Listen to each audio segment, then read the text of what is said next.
All right, let's talk about the UK election, which polls close in less than 48 hours. Joining me now live is Australian National University politics and international relations expert, Dr. Charles Miller.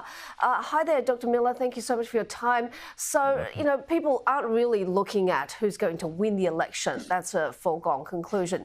It's more about what's going to happen next, and also whether we see, a political shift to multi-party politics going forward.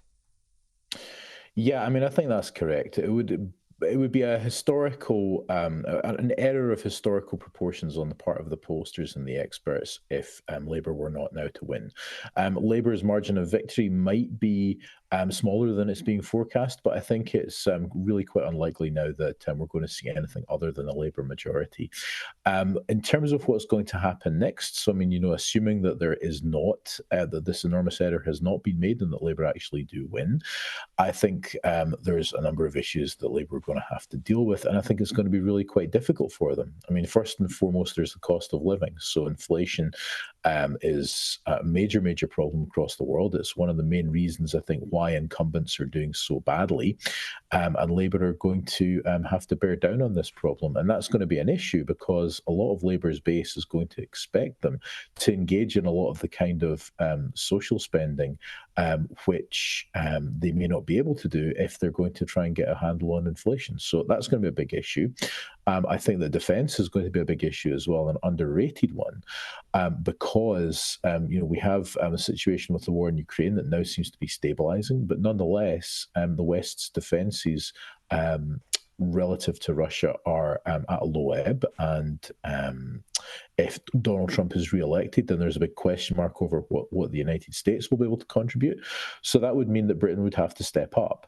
Again, this is a problem. It's not something necessarily that Keir Starmer would want to have. So I think these are two of the major issues that he's going to be dealing with, assuming he is the next PM.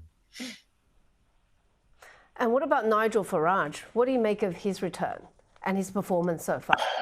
He's never really left, let's be honest. He's gone from UKIP to the Brexit Party to Reform UK. The name changes, but it's essentially a vehicle for Farage and for his brand of politics. He made a major gaffe not too long ago in which he essentially suggested that NATO had provoked Vladimir Putin into invading Ukraine. There are many countries where this kind of Putin apologetics will go down well, but the United Kingdom is not one of those places, even amongst relatively right-wing people in Reform UK. So I think this has done him quite a lot of damage. There's been a lot of scandals regarding Reform UK candidates who've made some pretty racially charged remarks. It does look as though Nigel Farage is not going to do quite as well as he was projected to do not too long ago. And what about in foreign policy? What will be the impact of a Labour supermajority on its foreign policy?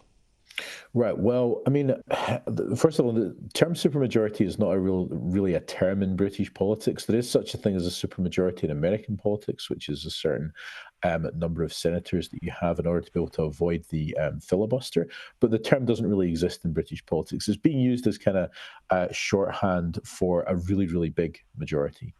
Now, in terms of what that's going to mean, I don't necessarily know if it's going to make Britain's foreign policy all that different, because I think what Keir Starmer is going to have to balance is two things. On the one hand, he knows that Britain has to work more closely with Europe in the coming years, both in order to kickstart the UK economy and also because of the security threat from Russia.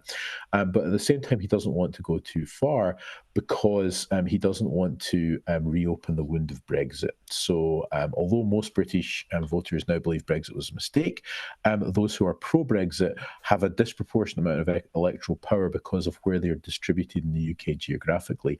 So what this means is that Keir Starmer really doesn't want to reopen the issue of Brexit, which he may risk doing if he's perceived as moving Britain too close to Europe too quickly.